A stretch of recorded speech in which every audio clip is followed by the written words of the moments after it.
Hello friends, स्वागत है आप सभी का आज के नए वीडियो में। आज हम लोग करंट अफेयर्स पढ़ने जा रहे हैं। क्योंकि इससे पहले हम लोगों ने क्लास 6 की पॉलिटी पढ़ी है और क्लास 7 अभी पढ़ रहे हैं। आज बस हम लोगों ने ब्रेक लिया है ताकि विषय में निरस्ता प्रतीत ना हो। बीच-बीच में विषयों को बदलना काफ़ी आवश्यक हो जाता है और करंट अफेयर्स भी आपके एग्ज़ाम के दृष्टिकोण से काफ़ी महत्वपूर्ण है, तो बीच-बीच में इसे भी करना आवश्यक है। इसमें हम लोगों ने उसी टॉपिक का चयन किया है जो आपके आगामी परीक्षा के लिए महत्वपूर्ण है। तो चलिए बिना समय गंवाए वीडियो को शुरू करते हैं और आप लोग इसमें आने वाले सभी फैक्ट्स को अच्छे से पढ़ेंगे, ठीक है ना? आप अपने आप को एग्ज़ाम के लिए तैयार कीजिए। एग्ज़ाम तो निर्धारित समय पे होगा ही, लेकिन आपका चयन पक्का हो सके इसके लिए आपको मेहनत अभी से ही करनी होगी। चलिए वीडियो शुरू करते हैं। इसमें है फर्स्ट पॉइंट है कि राष्ट्रीय वन नीति 1952 के अनुसार देश के 1/3 भू-भाग पर वनों का विस्तार होना चाहिए, ठीक है? तो इसमें आपसे प्रश्न पूछा जा सकता है कि राष्ट्रीय वन नीति 1952 के अनुसार देश के कितने प्रतिशत भू-भाग पर वनों का विस्तार होना चाहिए? तो आपको याद होना चाहिए कि 33% पर। आपको याद भी होगा, लेकिन फिर भी आप इसको अच्छे से पढ़ लें। और दूसरा इस प्रकार से प्रश्न पूछा जा सकता है कि किस राष्ट्रीय वन नीति के अनुसार देश के 1/3 भू-भाग पर वनों का विस्तार होना चाहिए? तो आपको याद होना चाहिए 1952, ठीक है ना? आप इसको अच्छे से याद रखें। चलिए आगे बढ़ते हैं।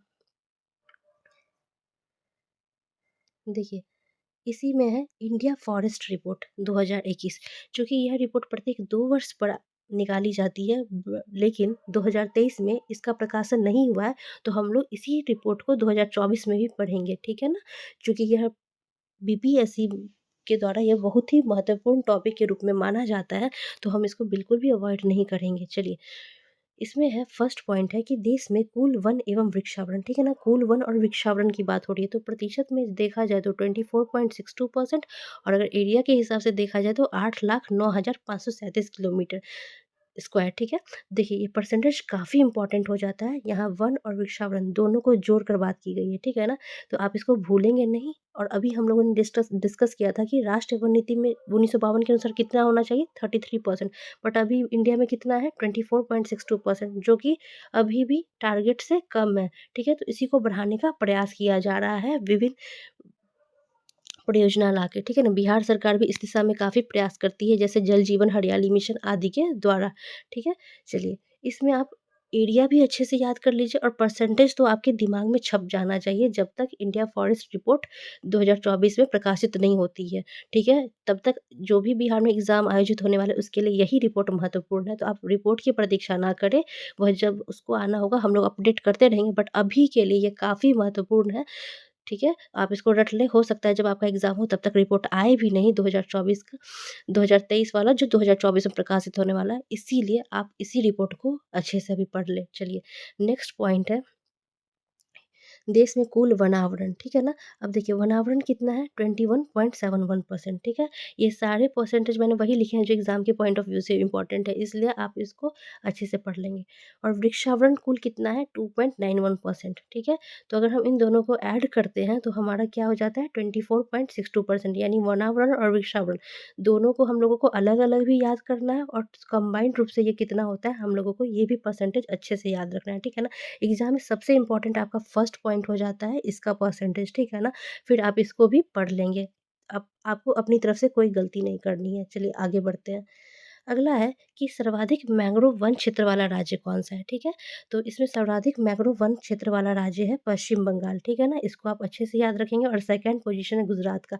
आप पश्चिम बंगाल तो बिल्कुल ही ना भूलें, गुजरात अगर आपको नहीं भी याद होता है तो 1 मिनट के लिए चलेगा, बट पश्चिम बंगाल आपको भूलना नहीं है। और आपको पता होगा कि सुंदरवन कहाँ पे है, ठीक है ना? तो सुंदरवन पश्चिम बंगाल में है और उसका नाम सुंदरवन क्यों है? चूँकि वहाँ पे सुंदरी नाम का वृक्ष पाया जाता है, इसलिए वहाँ का नाम सुंदरवन है। चलिए, उसके बाद है कि सर्वाधिक वन क्षेत्र वाले राज्य, ठीक है? तो सर्वाधिक वन क्षेत्र वाला राज्य क्या है? मध्य प्रदेश, ठीक है? उसके बाद है कि सबसे कम वन क्षेत्र वाला राज्य कौन-सा है? तो सबसे कम वन क्षेत्र वाला राज्य कौन-सा है? हरियाणा। चलिए, उसके बाद देखिए सर्वाधिक वनावरण प्रतिशत वाले राज्य कौन से हैं? तो सर्वाधिक वनावरण प्रतिशत वाले राज्य हैं मिज़ोरम, ठीक है? कितना परसेंट है? 84.53%, इसका परसेंटेज भी याद कर लीजिएगा, ठीक है? आपको अगर याद नहीं होता है तो 4 से 5 बार इस चीज़ को पढ़ें और अभी से ही तैयारी करें। यह ना सोचें कि एग्ज़ाम जब आएगा तब हम करंट अफ़ेयर्स पढ़ेंगे। आप पढ़िए, अपनी सहूलियत के हिसाब से ही पढ़िए, लेकिन जो फैक्ट्स आपको मिलता जा रहा है उसको अभी से ही एग्ज़ाम के दृष्टिकोण से तैयार करके रखिए। चलिए, उसके बाद है कि वनावरण में वृद्धि दिखाने वाला शीर्ष राज्य, ठीक है? तो ये कौन-सा है? आंध्र प्रदेश। चलिए, आपसे इसमें अगर पूछा जाए वनावरण प्रतिशत वाला राज्य कौन-सा है? तो ये मिज़ोरम होगा। अगर पूछा जाए एरिया के हिसाब से कि सर्वाधिक वन क्षेत्र वाला राज्य कौन-सा है? तो एरिया में हो जाएगा मध्य प्रदेश, ठीक है? ये कई वर्षों से है। उसके बाद है कि सर्वाधिक और सबसे कम वन क्षेत्र वाला राज्य कौन-सा है? तो सबसे कम वन क्षेत्र है हरियाणा में, ठीक है? और सबसे कम लिंगानुपात भी हरियाणा का ही है। ये आप एडिशनल फैक्ट बताती जाती हूँ, बस दिमाग में ऐसे ही डाल लें, ठीक है? चलिए, उसके बाद है कि वनावरण में वृद्धि दिखाने वाला शीर्ष राज्य क्या है? यानी पिछले वर्ष की तुलना में यानी 2019 के जो फॉरेस्ट रिपोर्ट आए थे, उसमें और अभी 2021 की रिपोर्ट में उससे क्या प्रकाशित होता है? उससे यह उजागर होता है कि वनावरण में वृद्धि सबसे ज़्यादा किस राज्य में देखने को मिली? तो यह आंध्र प्रदेश है, ठीक है? 3 प्रकार के प्रश्न आपको मिल गए, एरिया के हिसाब से मध्य प्रदेश, परसेंटेज के हिसाब से मिज़ोरम और पिछले वर्ष की तुलना की जाए तो 2021 में सबसे अधिक हुआ आंध्र प्रदेश में, ठीक है? तो आप इसको अच्छे से रिकॉल कर लेंगे। चलिए आगे बढ़ते हैं, ठीक है? अगला पॉइंट है कि बाघ गणना रिपोर्ट 2022, ठीक है? चलिए, बाघ गणना रिपोर्ट 2022 में प्रमुख क्या है? देखिए, भारत में बाघों की कुल संख्या कितनी है? तो यह 3682। इसको पूरा याद रखेंगे, ये पूरा डेटा, ठीक है ना? अगर आप बीपीएससी द्वारा आयोजित होने वाले एग्ज़ाम में बैठ रहे हैं, तो आपको पता है कि वहाँ फैक्ट कितना महत्वपूर्ण हो जाता है। अगर आपसे पूछा जाता है कि बिहार का क्षेत्रफल बताइए, तो आपको याद होना चाहिए कि 94,163 किलोमीटर स्क्वायर है, ठीक है ना?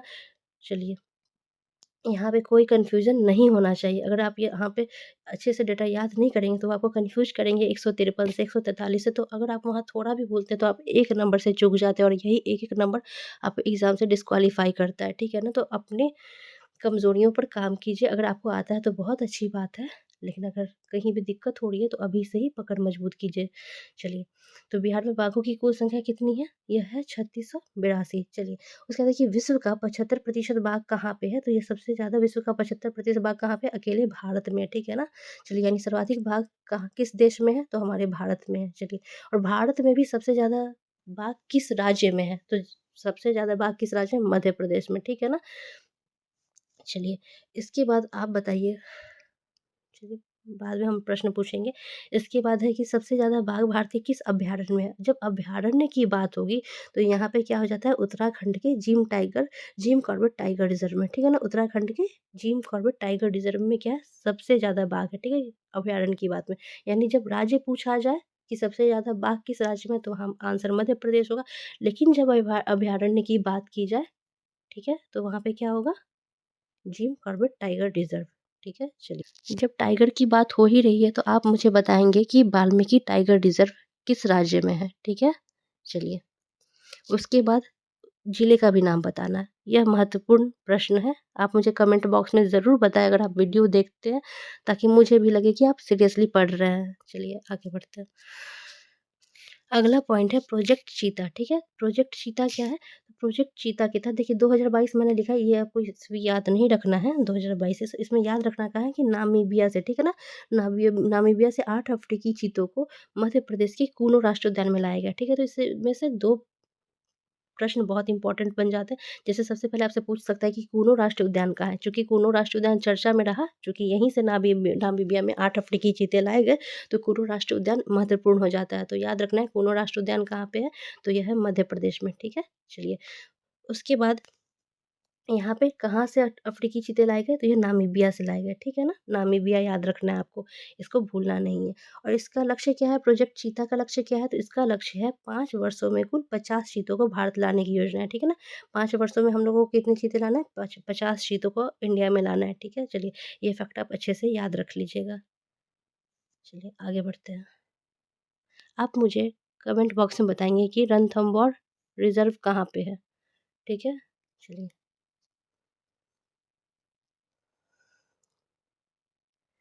चलिए, अगला पॉइंट है, अभी 75वां गणतंत्र दिवस आयोजित हुआ था। मैंने प्रश्न पूछा था कि मुख्य अतिथि कौन है? लेकिन किसी ने कमेंट बॉक्स में उसका आंसर नहीं दिया, तो मैं खुद ही बता देती हूँ कि इसका आंसर होगा मुख्य अतिथि आए थे फ्रांस के राष्ट्रपति इमैनुअल मैक्रोन। ये आपके एग्ज़ाम के दृष्टिकोण से बहुत इम्पोर्टेंट है, ठीक है? अच्छे से आप इसको याद कर लेंगे और इस बार हम लोगों ने 75वां गणतंत्र दिवस मनाया था। चलिए, मुख्य अतिथि के रूप में फ्रांस के राष्ट्रपति इमैनुअल मैक्रोन आए थे। देखिए, अगर आप लोग कमेंट नहीं करेंगे, तो मुझे आइडिया नहीं मिलेगा कि ये करंट अफ़ेयर्स पढ़ाना चाहिए या मैं पॉलिटी को ही कंटिन्यू करूँ, इसलिए मैं बीच-बीच में पूछती रहती हूँ। इसको आप गंभीरता से लें, अगर आप वीडियो देख रहे हैं तो। और अगर आपको एग्ज़ाम में अच्छे मार्क्स लाने हैं और इससे हम लोग अगर थोड़ी भी आपकी मदद करते हैं, तो ये हमारे लिए बहुत ही अच्छी बात है। तो आप गंभीरता से लें और कैसा आपको लग रहा है क्लास, ये हमें भी फीडबैक दें, ठीक है? तो हम लोगों को टारगेट लेने में सही रहेगा। चलिए। अब देखिए, वर्तमान परीक्षाओं में अंतरिक्ष प्रौद्योगिकी का महत्व काफ़ी बढ़ रहा है, ठीक है? अंतरिक्ष प्रौद्योगिकी से संबंधित प्रश्न पूछे ही जाते हैं। तो चलिए हम लोग भारतीय अंतरिक्ष प्रौद्योगिकी के बारे में कुछ चर्चा कर लेते हैं। इसमें है हम लोग पढ़ रहे हैं इसरो, ठीक है? तो अभी इसरो के वर्तमान अध्यक्ष कौन है? तो आपको याद रखना है एस सोमनाथ है, ठीक है? इससे पहले कौन थे? के सीवन थे। तो पहले का याद अभी नहीं करना है, आपको याद रखना है वर्तमान में कौन है? एस सोमनाथ, ठीक है? चलिए। इसके बाद क्या है कि अब हम पढ़ेंगे मिशन और प्रक्षेपण यान, ठीक है? अगर आप लोगों ने प्रीवियस ईयर क्वेश्चन बनाया होगा तो आप देखते होंगे कि 1-2 सवाल कभी-कभी पूछ लिए जाते हैं कि किस प्रक्षेपण यान से लॉन्च हुआ। तो जो महत्वपूर्ण मिशन है वह किस प्रक्षेपण यान से लॉन्च हुआ, हम लोगों को ये याद रखना है, ठीक है ना? तो ये है चंद्रयान 3। तो चंद्रयान 3 को किस यान से प्रक्षेपित किया गया था? तो यह है LVM-3M4, ठीक है? LVM-3M4 इसको आपको अच्छे से याद कर लेना है। चलिए, LVM-3M4 का क्या फुल फॉर्म होता है, तो यह है होता है लॉन्ग व्हीकल मार्क 3, ठीक है? लॉन्ग व्हीकल मार्क 3 ये मैंने आप लोगों को समझाने के लिए यहाँ लिखा है। उसके बाद है ये बहुत चर्चित मिशन था इसरो का आदित्य L1, ठीक है? तो इसे किससे लॉन्च किया गया था? तो यह था PSLV C-57 यानी पोलर सैटेलाइट लॉन्च व्हीकल, ठीक है ना? चलिए, अब आदित्य L1 क्या था? चंद्रयान 3 तो आप जानते हैं कि चंद्रमा के दक्षिणी ध्रुव पर पहुँचने का एक अभियान था। आदित्य L1 क्या था? आपसे पूछ सकता है कि आदित्य L1 का उद्देश्य था, तो क्या उद्देश्य था? सौर गतिविधियों के बारे में पता लगाना, ठीक है ना? यानी सूर्य का अध्ययन करने वाला यह पहला अंतरिक्ष मिशन था। चूँकि पहला था तो और भी इम्पोर्टेंट हो जाता है, तो आप इसको अच्छे से याद कीजिएगा, ठीक है? आदित्य L1 का संबंध किससे है? सूर्य से संबंधित अध्ययन करना है अर्थात सौर गतिविधियों को विस्तृत रूप से जानना है, ठीक है ना? आदित्य L1 चलिए। और इसको किससे लॉन्च किया गया? PSLV C-57 से, ठीक है? चंद्रयान 3 को LVM-3 M4 से। चलिए, उसके बाद नेक्स्ट है कि गगनयान, ठीक है? ये 2024 की योजना है। इसे किससे लॉन्च किया जाएगा? तो इसको आप एक बार देख लेंगे चूँकि ये भारत का पहला मानव युक्त अंतरिक्ष कार्यक्रम है, ठीक है? तो इसे लॉन्च किया गया था GSLV Mark 3 से। किससे? GSLV Mark 3 से। इसका फुल फॉर्म आपको ये नहीं भी याद रहेगा तो कोई बात नहीं, बस आप याद रखिए कि इसको लॉन्च किस प्रक्षेपण यान से किया जा रहा है, ठीक है? लोड नहीं लेके नहीं पढ़ना है, जितना आपको याद हो उसको गंभीरता से याद करें, वहाँ पे गड़बड़ नहीं होनी चाहिए, ठीक है? और चलिए आगे बढ़ते हैं। अगला है कि देखिए इसरो के आगामी मिशन में 2 और पॉइंट है कि शुक्रयान 1 और निसार, ठीक है? तो शुक्रयान 1 का क्या उद्देश्य है? तो शुक्रयान का उद्देश्य है शुक्र के वायुमंडल का अध्ययन करने के लिए, ठीक है? शुक्र के वायुमंडल का अध्ययन करने के लिए क्या है? शुक्रयान 1 है।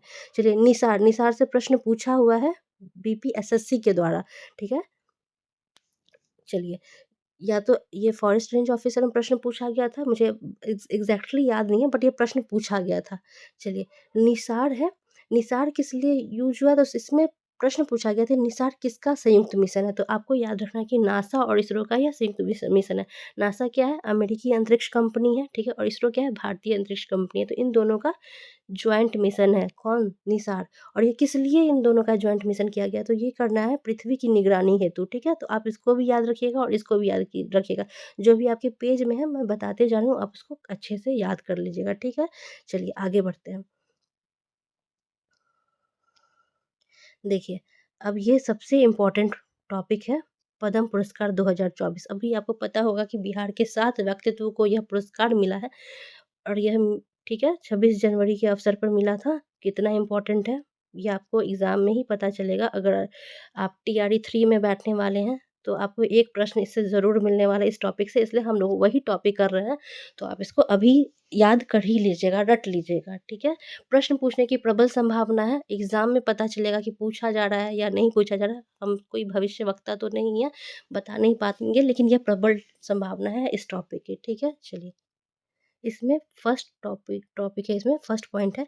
अच्छा, आपको पुरस्कार की वरीयता तो पता ही होगी। सबसे इन तीनों में सबसे वरीयता सबसे टॉप पे कौन-सा पुरस्कार है? पद्म विभूषण, उसके बाद होता है पद्म भूषण, फिर होता है पद्मश्री, ठीक है?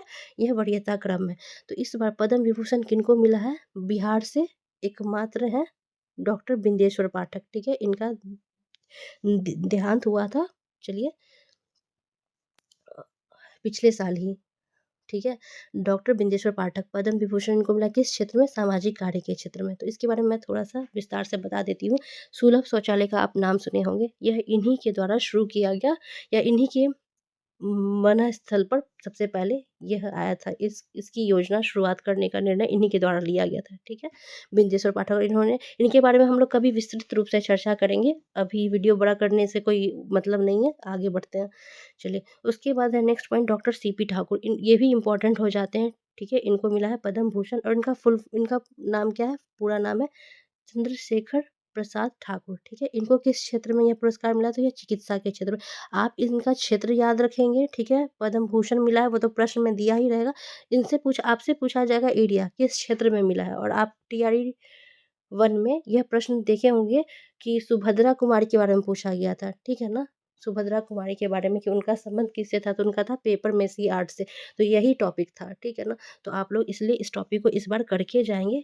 टीआरई 3 हो जाए या बिहार में आयोजित होने वाले कोई भी एग्ज़ाम है, यह टॉपिक बहुत इम्पोर्टेंट हो जाता है। चलिए, इसके बाद है पद्मश्री। तो पद्मश्री किनको मिला है? यह मिला है 5 लोगों को, ठीक है। बिहार के 5 लोगों को याद रखिएगा, मिला तो काफ़ी को है, लेकिन बिहार से इन 5 को मिला है इस वर्ष 2024 में, ठीक है। 2024 में मिला है 5 लोगों को पद्मश्री, ठीक है। ये कौन-कौन है? तो ये है शिवम पासवान और शांति पासवान, ये दोनों दंपति यानी पति-पत्नी हैं, ठीक है। इनको मिला है लोक चित्रकला के क्षेत्र में। इनका क्षेत्र ही आपको याद रखना है, ठीक है ना। और इनका नाम भी आप याद कर ही लेंगे बढ़िया से, नाम और उनका क्षेत्र, किस क्षेत्र में उनको मिला है, ठीक है ना। अच्छे से रट लें। 2 दिन लगे, 4 दिन लगे, 1 सप्ताह लगे, बट इसको अच्छे से रट लीजिए, ठीक है ना। आपको ज़रूरी नहीं कि एक ही दिन में याद करना है, 4-5 दिन भी लीजिए, लेकिन अच्छे से र रट लीजिए इन चीज़ों को, ठीक है। चलिए, उसके बाद है सुरेंद्र किशोर। तो इनको किन क्षेत्र में मिला है? तो सुरेंद्र किशोर जी को मिला है भाषा, शिक्षा और पत्रकारिता के क्षेत्र में, ठीक है। भाषा, शिक्षा और पत्रकारिता के क्षेत्र में किनको मिला है? सुरेंद्र किशोर को। श्री राम कुमार मलिक जी को किसमें मिला है? इनको मिला है संगीत के क्षेत्र में, ठीक है। और ये संगीत के ध्रुपद गायक थे। तो मैंने विस्तार से लिखा, आप याद रखेंगे, संगीत यानी कला के क्षेत्र में मिला है। अशोक कुमार विश्वास जी को कला के क्षेत्र में पेंटिंग में मिला है, ठीक है। तो आज की वीडियो में इतना ही था। आप लोग अच्छे से पढ़ लेंगे। मिलते हैं अगले वीडियो में जो कि पॉलिटी का होगा। और क्लास 7 के पॉलिटी के बाद हम लोग एक टेस्ट आयोजित करने जा रहे हैं, ठीक है। तो उसमें आप ज़रूर पार्टिसिपेट कीजिए। वहाँ पे प्रश्न और उत्तर दोनों साथ-साथ होंगे। आप उसको रिकॉल कर लीजिएगा अच्छे से, फिर हम लोग क्लास 8 की तरफ मूव करेंगे। Thank you for watching video.